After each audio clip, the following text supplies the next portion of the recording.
I'm back with news about two of my investments. Both NEO and SAP have, I think, some news to share that is widely not regarded by investors yet, or maybe also not known so far. So first I will be diving into the SAP event Future of Health that Miriam has just summarized in our Patreon community. And after giving you my thoughts around this and what it means for investors, I will also talk about NEO's new board member or independent board director, and ultimately, of course, what this means for NEO and why I'm excited about it. And as always, please smash a like button if you appreciate this content and the deep dives here, and then let's go on with it. Before I dive deeper into what has been announced in this Future of Health Day by SAP, let me first give you a refresh of my investment thesis and why I've invested in this company. Back then it was actually, the name just Huami. And my thesis is basically that there is a disconnect between what Huami has as a vision and want to achieve and basically how it is being valued by the market. My key argument here is that Huami, with all of the wearables that they're selling, is positioned quite well to capture most of their health data from wearables out there. Back then, namely the nights of sleep are collected, heart rate monitoring and so on from the millions of users that they're having. But as you can see from this diagram here, they have also lots of different activities and connections going on. So it's very much research based. They have initiatives going on that are going so far as researching brain-computer interfaces, so that's quite interesting. And I could already see the first B2B connections which they were making with companies called Aspen Imaging and so on. And so that was quite interesting to see how this extended their pure health data approach, which is at the core the Pi Health algorithm of a company, a startup which they acquired 100% wholly owned now, which should actually serve them well for breaking into the insurance field, as well as upselling services to employers and healthcare players. Now today I can give you an update to that, and as you can see I've changed for once the logo here because Huami has rebranded to SAP, a more international brand, as well as having more logos here on the B2B side because we need to talk today about Hyperfine, Promaxo, and this whole, what we now know is the industrial medical cluster, and which now seems more and more connected to the recent acquisition called Yitong Technology. So that's sort of this broad macro view on the company. Miriam also did a very deep dive on the business model of SAP, so really showing all of the ways and revenue streams and the way that SAP is positioning itself, making money. What are the key resources, the key activities and key partners and so on. So I will link it down in the comment section so you can dive into that if you are a Patreon member and want to see this deep dive. Now back to the Future of Health Day, the key insights from that and what we can learn about the prospects of SAP by that. So the first innovation they introduced is the Huangshan S2, and this is their self-developed AI processor, and actually the first one that has a dual-core RISC-V architecture. And the cool thing about Huami or SAP Health here is that they have always done the R&D for their chipsets themselves and had kind of industry-leading chips in the wearable sectors, specifically custom-tailored to the use cases. And that's why, for instance, we had this really good performing chipsets here that used far less power than others. And so this is also what I like particularly about the wearables, is that they have a very long duration of power and efficiency and battery life. So with this new chip, it's not only improving the compute power, so it's getting more efficient, but also the power consumption is 56% lower than the previous chipset. And it now also has a dedicated GPU, so a graphic processing unit. So this GPU brings higher graphics acceleration, so higher frames per second. So this would result in a better display. And it is also equipped with a neural network acceleration processing unit that can identify, for instance, different diseases or atrial fibrillation. So that's more of an incremental innovation here. It's making their products better for the future, better against competition, but something entirely new that we haven't seen yet. What is really new from scratch that they announced is their own operating system called SAP OS, which should be lighter and smoother. So basically they mentioned how previous operating systems were derived from a mobile-first system based on Android, for instance, but now their own SAP OS will be developed on an open source code and has a small package size, and it's promised that this new SAP operating system is running at 65% lower power consumption than before and has 190% improved endurance. And the important thing here is that with this announcement, basically SAP becomes fully vertically integrated. So they own the entire stack, from the chipsets to the manufacturing of the devices, and then now also the software, which should bring better user experience, also some key stats like the performance I just mentioned. But then also what we can see here is kind of an editor or emulator where people can actually start create their own watch faces, for instance, but also in the future sort of mini programs. And that's interesting because that's something like, for instance, WeChat has introduced. So mini programs are basically lightweight apps which enables third parties and developers to design tailored health applets, how it's called here by SAP. And this will basically enable new applications on SAP watches, for instance here, and I'm quite excited about that, that finally Strava and also Spotify may find their way to better integration to SAP watches. Because for now I had to use a workaround to connect Strava to SAP, and now this all seems to get more easy, which is possibly targeted at their new premium target group in the West, and this is the necessary step to take to become more competitive in this field, and this is really something that I like to see here. Then another major breakthrough which they announced was actually Pump Beats, so a blood pressure monitoring engine, and that is quite interesting because it will also come out in Q4 2021 and introducing blood pressure measuring based on a high precision optical sensor. Super interesting. And of course this is a huge market and huge problem to tap into, because lots of people obviously have the issue of high blood pressure, and if a 24-hour continuous monitoring will be possible by that, this is super important. This I think can become a really good selling functionality for SAP watches in general. So coming back to this chart and what it means when it's updated here with those new insights from the Health Day is that, well, basically this all pays into the core of what is SAP Health. It will make the user experience better. It will make SAP more competitive on selling those devices in order to collect more data, in order to actually build out those services based on the core algorithms, and that will be supported not only by the hardware, but in the future also by the self-developed services and software. But it did not only stop there, because as you can see, this chart now has also the logos of Hyperfine and Promaxo, and this has to do with an announcement which they also showed. They showed one more thing literally, so kind of copying the Apple event, showed this portable MRI which SAP Health is involved in developing together with Hyperfine and Promaxo.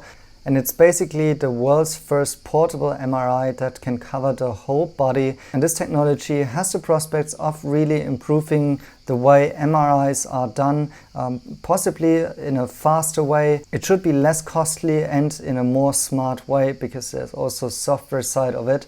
And basically this is how Huami or SAP Health is part of tapping into these prospects of the medical industry. So for now what we know is that SAP Health has actually an investment in Hyperfine. And what just broke the news is that Hyperfine is actually going to be listed on Nasdaq. So the company in which SAP Health has invested, only a small part, but they've been participating in the Series D round, is now going to be Nasdaq listed. And actually one of the backers of this IPO is ARK Invest, which is interesting to see here. And well, the founder of Hyperfine, Dr. Jonathan Rothberg, he is not only the founder of Hyperfine, but also of Butterfly as well as Quantum SI. And all of the three are actually backed by ARK Invest. So it's still a bit early about all of these connections and what is the role of SAP Health in this area.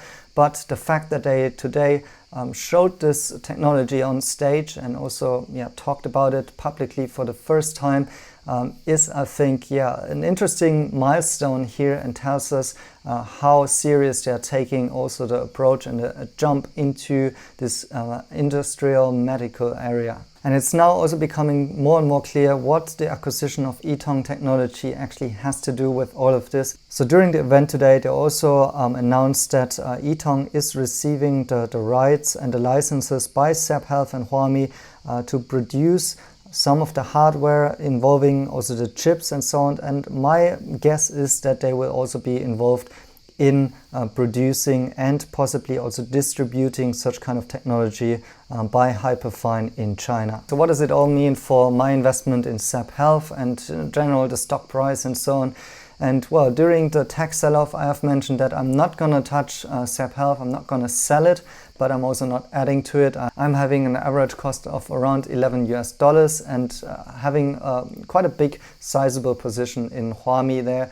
I do see the long-term prospects of this company. Again, here as a refresh on my business case, I do think that this could be a multi-bagger, meaning it could well become a multi-billion-dollar market cap in the future based on the market size that is growing of wearables. The units should be increasing dramatically within the next couple of years. And then also I think the case that I talked about, that the unit cost, which was previously around $21, should be increasing dramatically over time. I see the first steps happening to that as well. Based on the push that we now see with the Zepp branded products that are in general higher priced, I do see that Huami or Zepp Health now is on the verge of actually becoming this more premium priced manufacturer as well, still serving the mass market, so cheaper than Apple for instance, but also becoming less dependent on, for instance, the Mi Band 6 sales to Xiaomi,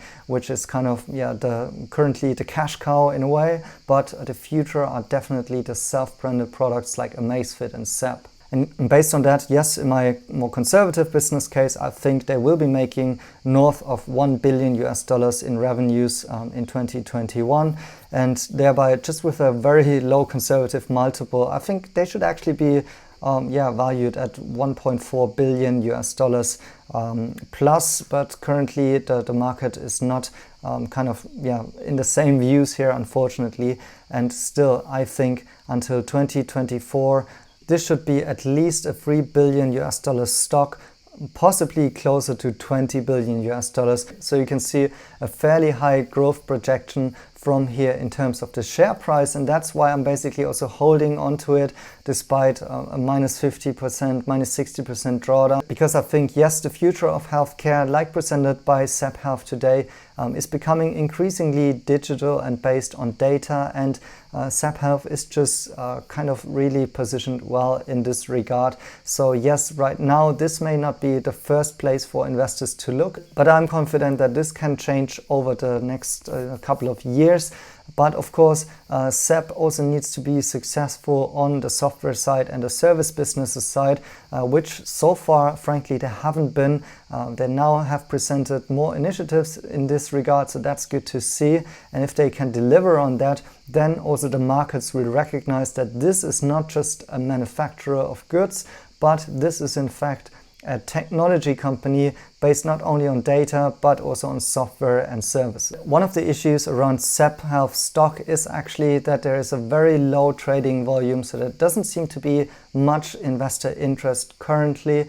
Also, there might be like many institutional investors that have been holding without transacting shares a lot in the past. But now I've also noticed that the float of shares outstanding has actually increased. Some of the larger investors, the institutional investors, have actually reduced their holdings in Zepp Health, which of course in some way is negative because this means a sell-off, which we of course saw in the stock price. But on the positive side, and that's just my interpretation here, this could also help for new investors to get in and make the stock a little bit more liquid and hopefully increase the volume over time. And then with a pickup of investor sentiment and interest, we should also hopefully see the stock price rise in the future. Now let's move on to NIO, who announced the appointment of a new independent director, Mrs. Long, and she's one of the most influential businesswomen in China. And I'm really excited to see her addition to the board of NIO, because I actually think that this is really going into the right direction of what I have mentioned before, that NIO is also diving into e-commerce and the lifestyle, and the NIO Life business has huge prospects in the future, and it's not really regarded yet by investors so far, but her appointment shows me clearly that this is on the agenda of NIO actually, because just looking at her background, she's been CEO of Bertelsmann China Corporate Center and managing partner of Bertelsmann Asia Investments. So she's coming from a venture capital background, and Bertelsmann, which is actually based in Germany, is very active in the digital media investment scene. Funnily, Miriam and I were also in contact with Bertelsmann when we pitched for a next round of funding for our e-commerce app between Germany and China, and because, well, Bertelsmann really wants to have those insights about the Chinese consumer, and also cares about these new media trends and also all of the brands connected to that. And as you can see, Ms. Long also serves on the board of directors of a company called Tapestry Inc., which has portfolio companies like Coach, Stuart Weitzman and Kate Spade. And so you can see she's really well connected in that industry, and possibly knows exactly what brands are looking for. And as I have mentioned in previous videos, I do think that NIO's ecosystem here, with this high net worth target group and this lifestyle focus, and the app which also has e-commerce functionality, and NIO houses, and NIO as this whole lifestyle brand, I think that will become very valuable to brands that not only want to sell to the Chinese users that NIO has, but also in the future to other global users somewhere else. So for instance,